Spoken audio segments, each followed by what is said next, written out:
Welcome to Wanna Be Clutter-Free, formerly Wanna Be Minimalist, the podcast for busy families who are tired of the chaos, fed up with being overwhelmed, and ready to enjoy life again. Each week, we talk about how to let go of the clutter so that you can focus on the things that actually matter. And it's not just physical clutter. We talk about the mental and emotional stuff too, because if it's holding you back, it's time to ditch it. I share what I've done in my own life to declutter, organize, and calm the chaos, but you won't just hear it from me. There are amazing guests too. It's practical, doable, and simple for those of us that want to be clutter-free. You're listening to the Wanna Be Minimalist Show with Deanna Yates, episode number 48. Today, we're looking at how to cultivate calm and peace when times are crazy. 2020 has been a tough year, and I found myself craving less chaos. These are the 9 strategies I've started, and they are really making a difference with my well-being, so I know they can work for you too.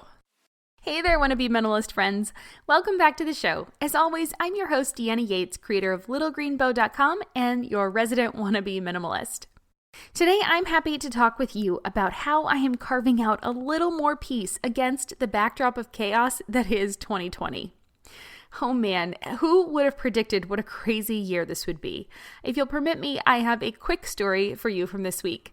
My daughter has an activity watch, and she mentioned that her most active day so far was March 4th, 2020. And it dawned on me that she participated in a jogathon on that day. Now, the funny part is, it took me a couple extra beats, probably a solid couple minutes, for me to remember that that event was actually this year. It was only 7 months ago, but you guys, it feels like a lifetime. Now, how many times have you experienced that this year? Come on, I know I cannot be the only one. I cannot tell you how many times I've thought about things and they just feel like they were a decade ago. It's insane. This year has just been the craziest.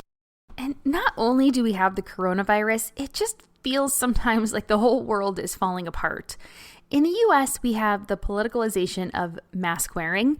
We have a no-holds-barred election. Even the local races are getting really ugly. There's long overdue protests for equal rights. There's huge climate change issues. I'm in California, so the giant forest fires come to mind for me. There's an unraveling economic crisis. Oh, and we're supposed to be able to teach our kids from home, so I can't even tell you the last time I had quiet alone time. It is no wonder that so many of us feel worn down, tired, and like we've aged a decade in the last few months. But I'm also a firm believer that people have had it much, much worse throughout history, and so we too will get through this time. So I want to tell you 9 things that I've started doing in the last, a few weeks to a month that have really started to help cultivate a calm in this crazy world, and they seem to be working for me. So I always like to share with you anything that's working for me so that maybe it might work for you too. Because I'm not going to lie, I was kind of breaking down for a while. Things were just nuts. They were just nuts. And I know a lot of you know what that feels like, and that is why I'm doing this podcast. This episode is for you. I am here for you. I want to help you. And, please, please, please know that you have someone in your corner. If you don't feel like you do on some days, I want to be here for you. So that's why I'm showing up today. But before we get to the details, I do want to make sure that you know you can grab the show notes for today's episode with links and printouts for what we're going to discuss today on my website at littlegreenbow.com/48. Once again, that's littlegreenbow.com/48. Okay, let's get to it. So the first thing that I have been doing that has really worked is to pick up a hobby. Now, way back in March, I wrote down a bunch of things because I was having a hard time trying to even think of what hobby I wanted to do. And I just let myself totally brainstorm, just brain dump anything I could think of. I put it on paper. And there are a lot of things on that list that I just either 1, don't have time for, 2, don't really want to do. Maybe they were hobbies or things I thought about doing in the past. This podcast actually was I had started this before that, but having guests on the show was one of the things that I talked about, just kind of give myself a renewed interest. And so there were some things that came out of that list, but it kind of fell to the wayside because, back in March, we were all gung-ho, right? We were all on the same page. We were going to get through this together. And then March faded into April, which faded into May and June, and we really all started to get tired. And then you kind of form these bad habits. And that's what happened for us. So this new hobby has been a game changer. And I'm really embarrassed to admit it, but we had been hermit crabs for months. I mean, we were trying to do our part to really help fight coronavirus. And my daughter was doing, or our daughter, sorry if I talk about, my husband and I, she was doing virtual school. He works from home, so do I, with this podcast and my blog. And we really had no forced reason to leave the house. So we didn't. I mean, since March, I can count on both of my fingers, my hands, how many times I've been in a physical store. So can my husband. So that means that each of us have been inside a physical store less than 10 times in 7 months. We pick up groceries and anything that we can really through curbside pickup. And I don't know, we've only gotten takeout one time. And that was in the last month, you guys. So I have been cooking 3 meals a day, 7 days a week, for 7 months. It's been a lot. But a couple weeks ago, we decided that enough was enough, and we ventured out. We went kayaking and stand-up paddleboarding, and they were all socially distanced. We wore our masks, we did the hand sanitizer, we did all the things, and we fell in love. It was so much fun. It was just such a great thing for us. We were out. It's just been a wonderful activity for us, and it's been our activity. It has been the one thing we have done so much. We've done it 5 or 6 times in 3 weeks, and it gets us outside. We stay away from others. On your little board or you're in your boat, you have built-in social distancing, and so we rented the first couple times, and we bought our own boards, and we've been out, and it has just been a lifesaver for us. What this has done for our mindset, oh my gosh, it's been amazing. We are getting away from technology. We're getting away from the screens because that has just become our life. We were playing video games all the time. We were watching movies all the time, and we just weren't being active. And this has really just helped us so much. And I know as I'm putting this out there in mid to late October that I am super lucky because we live in San Diego. But if you live in a colder climate, you can do other things too. We've lived in Chicago, we've lived in Germany, and the one thing I will take away from Germany, I mean, there's lots of things, but one thing for this in particular is that they do not let the weather get them down. Man, oh man, they just buy the right clothing, they make sure they have all the gear that they need, and they just go out in the elements anyway. And so that's something I want you to think about doing. Think about picking up something I'm going to talk about getting outside a little bit later. That's another one of my points, but we're getting ahead of ourselves. But, think of things like crafting, reading, learning a new language, hiking, bike riding, skiing. The possibilities are endless, and it just matters on what you are creative enough to think about. So do a brain dump, write down any activity or anything you could think of. And honestly, when I looked back at my list from March, this wasn't on my list in March. I didn't even think about this or consider doing it. So just be out there, be open, write down a bunch of ideas and pick 1 or 2 things to try because it really can help get you in a positive mindset. And once you just kind of get into the flow of things, it really does just help you not be so anxious and worried and concerned about what's happening. Not that we shouldn't be informed, but there's a difference between being informed and worrying about things that you cannot change. So that's number 1, pick up a hobby. Number 2 is carving out time for yourself. As a busy mom, this is so important for me. Now, all of a sudden in March, I used to get the whole school day.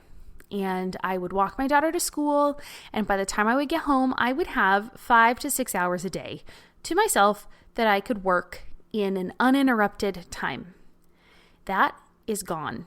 That life does not exist for me, and it is not going to be my reality for a while now.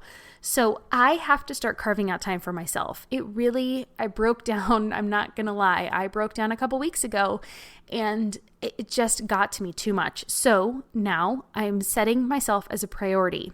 I'm waking up a bit earlier so that I do have that time for myself.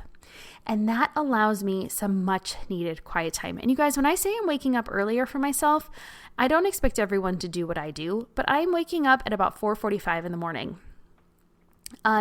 Because I don't want you to think, I want you to know that I do this stuff. Like, I'm not just telling you to do it, I actually do it. I make sure I get 7 hours of sleep every night, and I set my alarm for 7 hours from when I go to bed. And so obviously that means I'm going to bed at 9:45 is when I'm turning the lights out. I go to bed at about 9 o'clock, read a book, get ready for bed, do all the things, brush my teeth, floss, all the stuff, wash my face. And then it's lights out at 9:45. And so my wake up time is 7 hours from lights out. And if I can go to bed earlier, then I will wake up a little bit earlier. But it just gives me that quiet time, because when I didn't do that for myself, my day can be interrupted at any point. And so by setting myself first, by putting on my own oxygen mask, it has made every day easier. I'm in a better mood when my daughter comes down and needs help with school. I'm in a better mood when we're making lunch or I get interrupted or anything happens. It's just an easier time because I let myself have that time. I got into a creative mindset. I did my work. I'm getting more done on my website and on this podcast. And like I said, it means I need to go to bed earlier, which means I don't get to spend as much time with my husband, but we make sure we spend a quality hour together after my daughter goes to bed. And that way we can catch up on shows or just kind of chat about the day or do anything, that we need to finish up with. That time that I'm allowing myself, it just makes me a better mom, and it makes me a better wife, and it makes me a better human. So make sure you're carving out time for yourself. If you cannot do it during the day, make yourself a priority and get up and give yourself time in the morning. Makes a world of difference. It's tough that first week. I'm not going to say this is easy to do, but it's definitely worth it.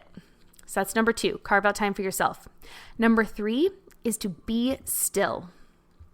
Now, there is so much about meditating that people have talked about, so I'm not going to really go into all the benefits. I love meditating, but I often find it really hard to remember to do. So one trick is that I put it on my calendar as an appointment. So I get a notification, and then it just kind of sets off that, oh yeah, it's a reminder. Oh yeah, I'm supposed to do that. So I set my alarm for 5 minutes and I just sit in quiet and I just am still and I'm breathing and I'm thinking about being calm and I'm just putting the right mindset and a positive frame in my head, and it just makes everything better.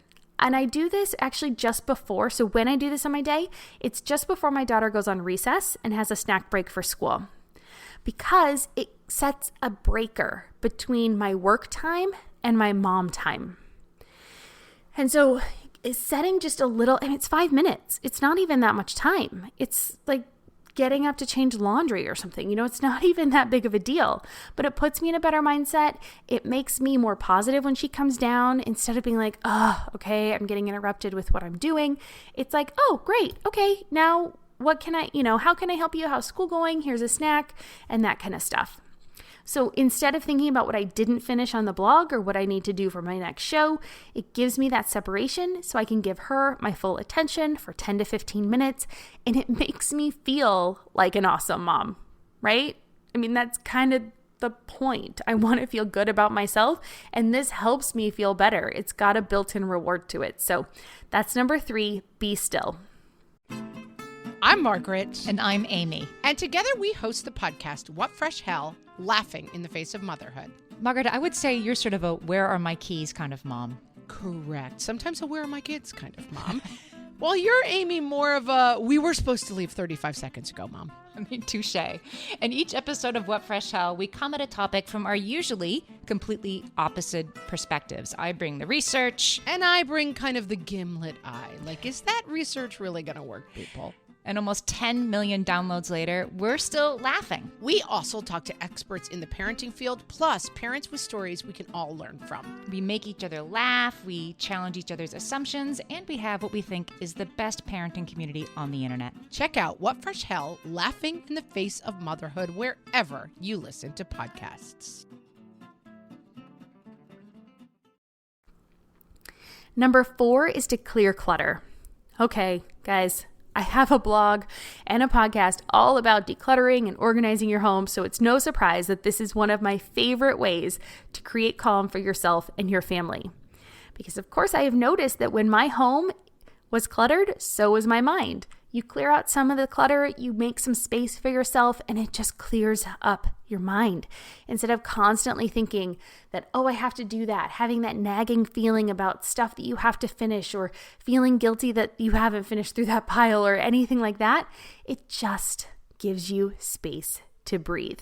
It also allows you to be more creative. When you have less stuff on your tables, less stuff in piles, and less stuff stored away, it gives you space to live, to be creative, to create messes and then clean them up and, make crafts and make recipes and play games and all sorts of stuff. When your stuff is everywhere, there's no space to do anything. And we are home all the time now, so it's more important than ever.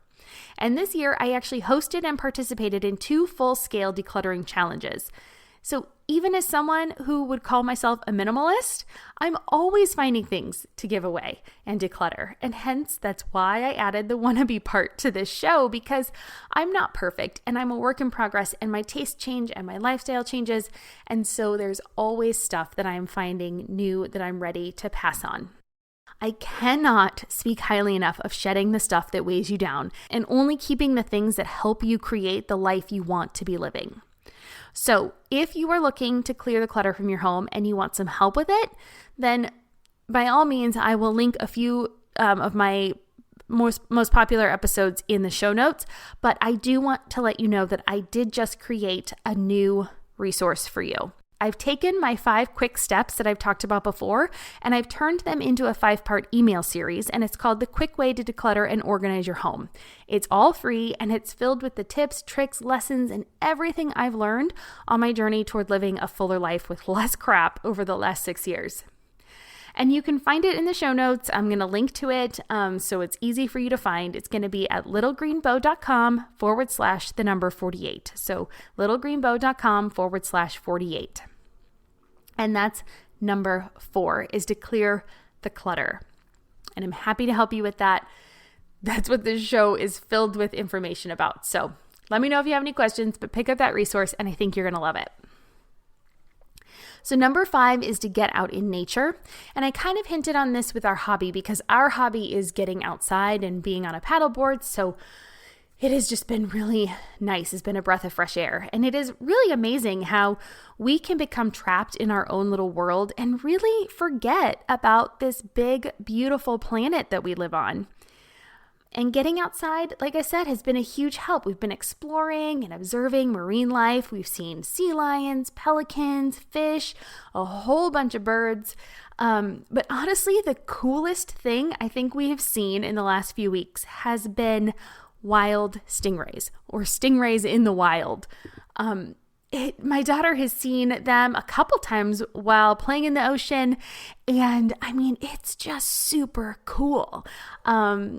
Back in the day when we lived in Chicago, we did get a chance to pet stingrays at the Shedd Aquarium one year, and that was super cool too. But seeing them in the ocean, oh my goodness, it's been really cool. It's totally been nerve-wracking too, but they're just, I don't know, just animals are beautiful, and being able to be in nature is really cool. So, but when you get to do stuff like that adrenaline, it helps you feel alive and totally in the moment. And it really does just put you in a much better mindset and bring that calm back into your life.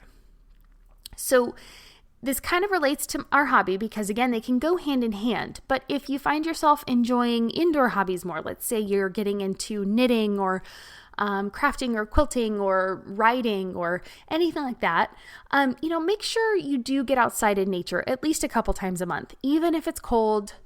bundle up and go for a walk, or, there's ways to do it. Trust me, I know. I lived in Chicago. So when I say get outside, I promise it's not coming from some snooty girl that lives in San Diego who doesn't understand that it can get below freezing. Trust me, I've done it. I've been there, and it will help you. Okay? So number 5, get out in nature. Number 6 is to turn off social media and the news. Holy moly, this really was probably the biggest one for me. A few weeks ago on episode 45, my guest for the podcast, her name is Shannon, and she talked about how she deleted Facebook off her phone. And honestly, at the time, I thought she was nuts because she runs a Facebook group with over 20,000 people in it. And she told me she deleted Facebook off of her phone. Now, of course, you can still access Facebook on your computer, which is what she does, but she became much more mindful about the time she was spending on social media. And ever since that show, and we recorded it, it just went live, I think, 3 weeks ago, but I think I recorded it with her about 6 weeks ago. I just kept having that nagging feeling in my mind that she was onto something. So, a few months ago, I don't know, probably early summer, I kind of went down a slippery slope. I installed Reddit because, let's be honest, I was super bored, and I used it as an excuse to stay informed. And, I started consuming so much that it just weighed me down. I mean, you guys, I was in some really bad subreddits. I was in public freakout. I was in some Karen ones. I was, my mom's listened to this podcast, so I can't really tell you what they were really called. But they were not great. So it was quite negative. And I just kind of went through this phase. It really started to wear on me. And so one day I cold turkeyed. I cut Reddit. I cut it right out. Of course, it was right before the president got coronavirus. So then I kind of hopped back in. I definitely relapsed for a few days. But I say this to be an informed consumer. And but now it's back off my phone. So it's been, I keep saying life-changing, but it really has. It was really bad for a while. And so not having that and not having that knee-jerk reaction to be on my phone, I'm kind of embarrassed to think back at how much I was on my phone, and it feels kind of icky to me. So I'm glad that it's off. I've been kind of plugging my phone in. I now no longer have it plugged in at night next to my bed. So that means I have to plug it in during the day, which means I'm not on it as much when my daughter is out of school. So that's been helpful. But talking about news and stuff, I think this is just one for all of us really in modern history. There's been studies that have shown that our anxiety levels are higher today because we can see all of the turmoil going on around the world. It's not just in our close-knit communities. It's not just in our families. We can see what's happening at any time all around the world, good, bad, and the ugly. And the news isn't reporting on the good stuff. They're reporting on the scary stuff and the stuff that's going to get people to watch. And that generally doesn't tend to be the good news. So it's not great to have the news on. It's all there. It's at the push of a button any time of day. We carry it around in our pocket with us. And that rush of that dopamine that we get when we open it and look for an email or a new notification or any of those little red circles with the numbers in them, those are there for a reason. And if you haven't watched The Social Dilemma, I highly recommend it on Netflix. It's a good one. It really will open your eyes. So definitely check that one out. I'll leave a link in the show notes for that too. But in the past, think about it. We used to get our news once a day on the television. But then before that, it was like a briefing at the movie theater instead of previews. And before that, it was the radio. And before that, it was the newspaper. And so on and so on. But do you see that pattern? Over time, news and current events have become more accessible. And while I do think it's super important for us to be informed, the 24/7 news cycle and constant bombardment is not good for us mentally. So, like I said, I deleted Reddit from my phone. I'm on my way to deleting Facebook and Instagram. I'm not quite there. in all honesty, but I have buried them in a folder, so they're harder to access. I don't see notifications. They're not right on the front. When I open my phone, I actually have to go into a folder and swipe over to get them. They're on like the second page of a folder, so I don't see them right away. So I have to be very, it's on purpose when I go there now. It's not just that I see it with my eyes and see notifications and then go there. So that has really helped. If you're not quite ready to delete them, I definitely recommend burying them in a folder. And it really has been fantastic. I've been a lot happier and I'm way more productive and I don't get bogged down. I mean, I would end up on Reddit and all of a sudden an hour would be gone and I wouldn't even know what happened, and none of it really made my life better. So, anyway, sorry to dog on Reddit. I do like it for some things, but right now with the state of my mind and how delicate it is, and trying to stay calm right now when the world feels crazy, I had to say no for now. So that was number 6. That was turning off social media and the news. Number 7 is to be present. And I've been working on focusing on the moment and what is going on that day, hour, or minute instead of what's already happened or what's potentially coming up. I'll give you a couple examples. One is that, my mind used to race with thoughts of what I didn't get done or what I still needed to do and what I was going to make for dinner and all these things that were kind of going on in my day when I was supposed to be playing with my daughter because she had asked me to play with her and I had said yes. And when I think about it, it kind of hurts, right? Like I was talking about earlier how I feel like an awesome mom. Well, that didn't make me feel like an awesome mom. And when you do something that makes you not feel awesome, it really just kind of weighs on you mentally. So part of this is setting yourself up for success so you can do things that make you feel better about yourself, and then it will help your mental state and you will stay calmer even though the world is crazy. So now, instead, I try to commit to playing and try to think of nothing else. It's way easier said than done because I don't always enjoy the pretend games or some of the things that she makes up, but that is life and I am trying to do what I say I'm going to do. So what I do is I tell her that we have a set amount of time to play together. And that's not to be, it's a way to set boundaries so she knows that it's not a never ending day. And it actually has made it in a more positive mindset. When I say that out loud, it sounded a little negative at first, but the reason this helps is because it lets me focus on our activity. So it sets the boundary, makes it easier for her to move on to playing by herself or doing something else when the timer goes off.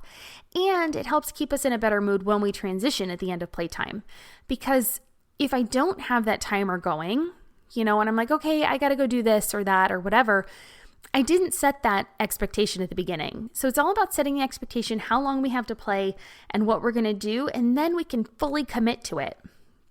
So when the timer goes off, she already knows that that was the playtime. Because before she used to ask for more time. And then I would be filled with mom guilt if I said no, or, if I said yes, then I felt a little pressured and, it just wasn't good all around, right? And I know that so many of you can understand that. So honestly, set an expectation, set a timer, focus and play and have a blast. Okay, so that's one example of how I stay present.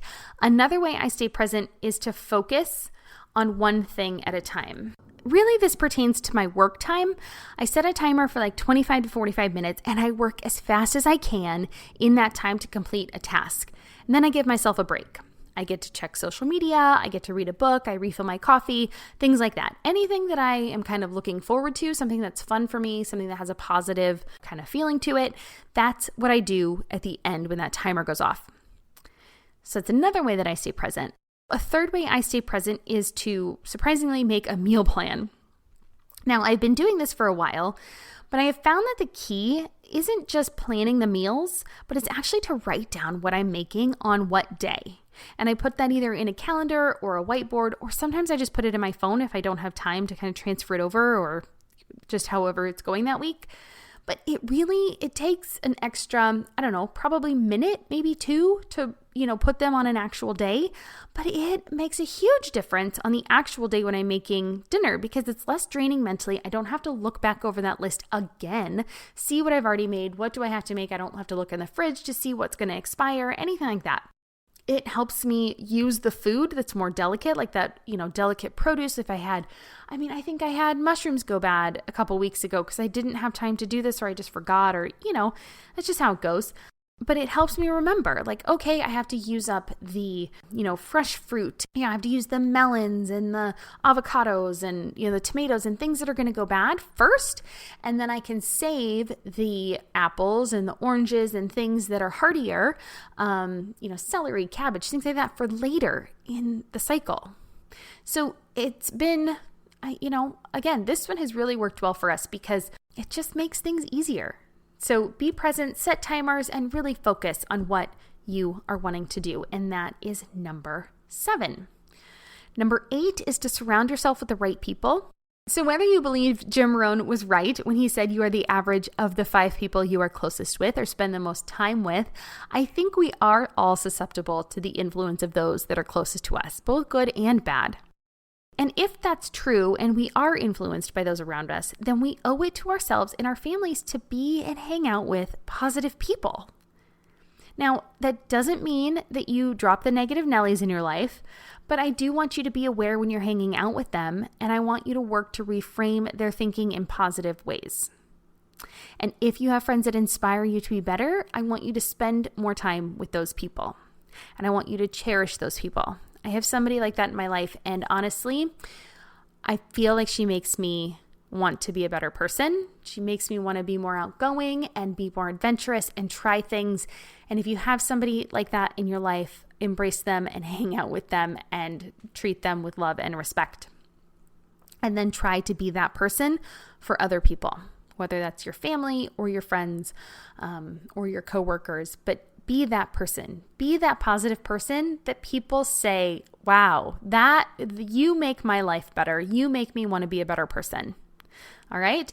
That is surrounding yourself with the right people. And that's number 8. And the last one I want to leave you with today is to practice compassion and empathy. Oh boy, this year has made me so much more empathetic and less judgmental. It feels really like so much is just being poured on our shoulders over and over. And when you think you can't have something else happens. And, moms especially are being pushed to the brink this year. We are being asked to make impossible choices with partial information. It is super tough on everyone. Those who work full-time out of the home are stressed about their families coming into contact with an invisible virus. Those that are staying home and working from home are going crazy because our kids are relying on us 24/7 without our usual play dates to alleviate some of that pressure. And it's just tough on everyone. I want you to remember that when you are feeling down, you are 1, not alone, and 2, we need to not take it out on other people or judge other people for the decisions they're making because we just don't know what everyone else is going through. So many people have lost jobs. So many people have lost healthcare. So many people have lost loved ones. It's crazy. I read a statistic that said there have been 300,000 more deaths than a normal year in 2020. And so while we're only counting 220,000 deaths to coronavirus, there's an extra 80,000 people that have died because hospitals have been full or they haven't wanted to go to the doctor or they haven't been able to get their medicines because we've been focusing on coronavirus. That's a lot of people. And it's just pretty crazy. So I just want us to, be open and be loving and, be quick to love and be slow to judge people, because I really believe in our hearts that the vast majority of us are just doing what we think is right. And we're making the best decisions that we can with the information and the knowledge we have. And what we're doing in our own lives doesn't reflect negatively on what other people are doing in their lives.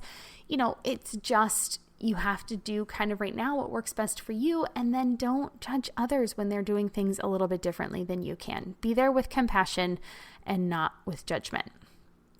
So it really doesn't help us to judge or hate on others. So let's all just show a bit more love, all right? And I promise you that when you are open with love, it comes back to you via inner peace. Whether it comes back, it's going to come back to you in love in the world too, but just immediately you will feel more peaceful inside because you are giving of love instead of judgment. And so trust me, that one's been good. All right, so that's number 9, practice compassion and empathy. And so let's go ahead and recap the 9 ways to cultivate calm in a chaotic world. And I have been practicing these and they have been working, so I hope that you get to try them too. 1, pick up a hobby. 2, carve out time for yourself. 3, be still and meditate. 4, clear clutter from your home. 5, get out in nature. 6, turn off social media and the news. 7, be present. 8, surround yourself with the right people. And 9, practice compassion and empathy. Being more mindful of how I am spending my time and what I am bringing into our family environment has really helped shift the energy in our home over the past month. We have been really lucky, so I don't want to sound down, but with everything going on in the world, things were getting super stressful. And practicing these 9 strategies really turned it around for me, and so I'd love to hear how they work for you. Which one are you going to try first? Do you have any that you would add to the list? If you do, please tell me, because I'm happy to try and be a guinea pig on anything. I would love to hear about it, and I would love to cheer you on if you were going to try one of these. So come on over to my free Wannabe Minimalist Facebook group, introduce yourself, share your thoughts. I'm super excited to hear from you and help encourage you on your journey toward less stuff, more happiness, and an awesome life that you and your family totally deserve. The group is completely free, of course, and you can find us by clicking on the link in the show notes or by searching Wannabe Minimalist on Facebook. I want to meet you there, and I want to hear about your journey, and I want to hear about you, and I want to learn how I can support you, because learning from you is one of the things that I really love. It makes my day, and so I hope I get to see you there and support you, because honestly, in supporting you, it really helps me too. And don't forget, if you would like to get all of the show notes for today's episode, along with my newest resource that I talked about, the quick way to declutter and organize your home. It's a free email series.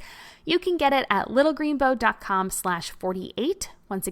Once again, get all the show notes and links for everything we talked about. I had a bunch of things I mentioned, so I'm going to have to go back through and put all these show notes in. But get it on my website at littlegreenbow.com/48. And that just about wraps it up for today's episode. But before I go, I do just want to take a minute to thank you for listening to the podcast.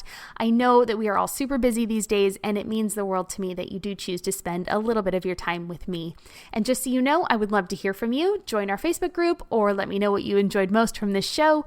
And if you had any big takeaways, you can feel free to tag me on your Instagram stories. I'm little.green.bow over there, and I'd love to see what you liked most about this episode or the show in general. You can also subscribe to be notified of new episodes wherever you prefer to listen to podcasts. And please feel free to leave me a review if you did enjoy the show so that more people can find us and enjoy the benefits of a minimalist lifestyle as well. Whew. All right. I will see you next week. I wish you all the best, and I hope that you are able to find calm in this crazy world. All right. Take care. Bye.